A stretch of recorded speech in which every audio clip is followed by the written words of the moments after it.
Mga kasayan, meron lang tayo i-guide na nag-comment sa atin. Basahin mo, shoutout mo na rin. Shoutout kay John Kaiser Aconia. Boss, pwede gawa ka ng video kung paano magpalit ng ilaw sa odometer ng TMX 125, yung speedometer at RPM lang, boss. Salamat.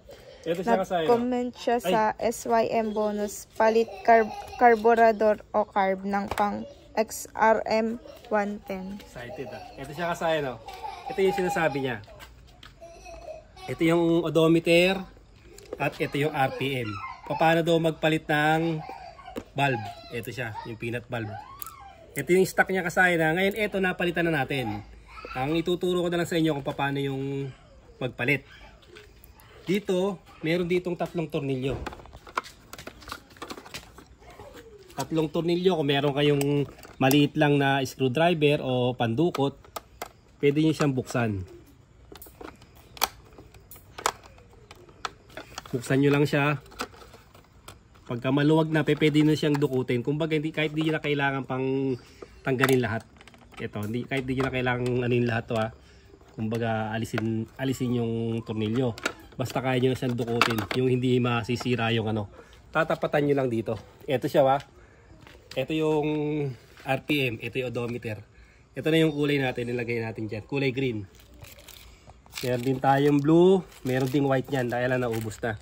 Blue na lang tsaka green. Ngayon, ito yung dating stock niya na peanut bulb. Siyempre, pag LED, mas maliwanag. Ngayon, pagka ganito, yung dati, ganito na lang ipapalit nyo. Basta nyo lang siya isusuksok. Pero pag ganito, hindi umilaw, baliktarin nyo lang kasi may polarity. May positive at negative. Ito, walang polarity to. Kaya pag sinuksok mo, okay na agad, iilaw siya. Ito siya. Pagbukas natin ng ilaw, ayan na siya. May ilaw na rito sa odometer at may ilaw na sa ano, sa RPM. Tatapatan nyo lang siya. Tatapatan nyo lang dito. Ito, tutok dito. Ito, hindi ito ha, signal light to. Tingnan natin kung nasaan siya, kung saan siya nakapwesto, kung saan nakalagay. Iano na natin ito ng gusto para mas makita nyo.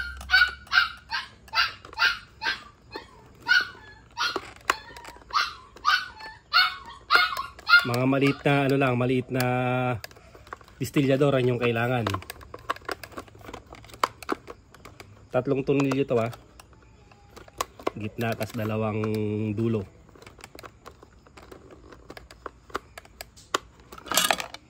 Opya.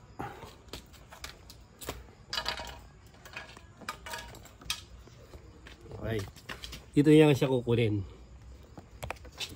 Tapatan nyo yung walang ano ha.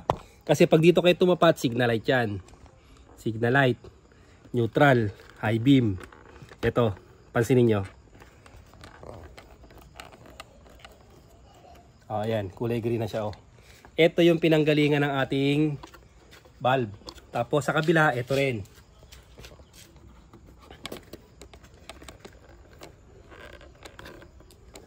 Ang kulay niyan ay kulay brown ha. Kasi ang brown ay park light. Kung walang park light yung likod, pwede kayong kumuha ng supply dito. Kung walang supply sa harap at meron sa likod, pwede kayong kumuha sa likod. Ayan siya oh.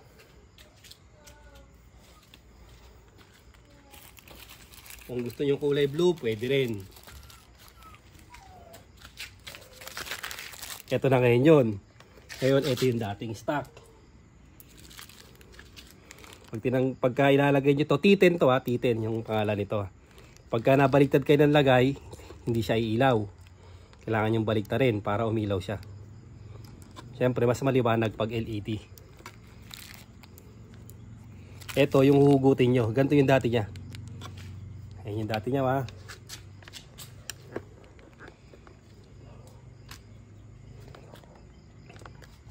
Oh, ito yung dati. Pansinin nyo. Oh, iba pa rin kasi pag LED, siyempre mas maliwanag siya. Hugutin nyo lang yan. Parehas lang naman sila no. Hugot. Tapos ito, mainit. Kasi nga ano siya, stock.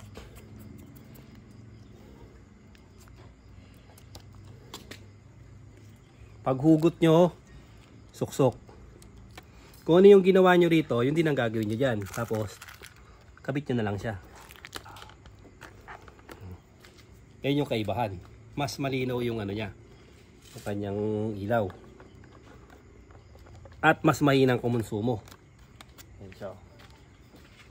Yan siya kasi ano, mas maliwanag. Iba kasi pag LED. Saka sa konsumo, mahina lang siya. Ganun lang kasimple kasayan yung yung pagpapalit. Basta dito lang sa dalawa na to, tapatan mo lang to. Ito sa harap oh. Yan, mas maganda tanggalin mo na to para mas kitang-kita mo siya nasa harap. Kasi pagka yung hindi matanggal to, tutupi-tupi yung baka kasi bumigay pagka yung masyadong binend. Yan siya kasi no, 3 tornilyo lang yan. Isa, dalawa, ayun, dito yung tatanggalin. 3. Mapapalitan mo na to. Depende na sa iyo kung anong kulay yung yung kulay. Pwede mo rin palitan yung mga signal light mo para mas malakas, yung neutral. Tapos yung signal light pwede rin, yung dalawa na yan para mas maliwanag siya. Hanggang dito na lang mga kasayan. Salamat sa panonood.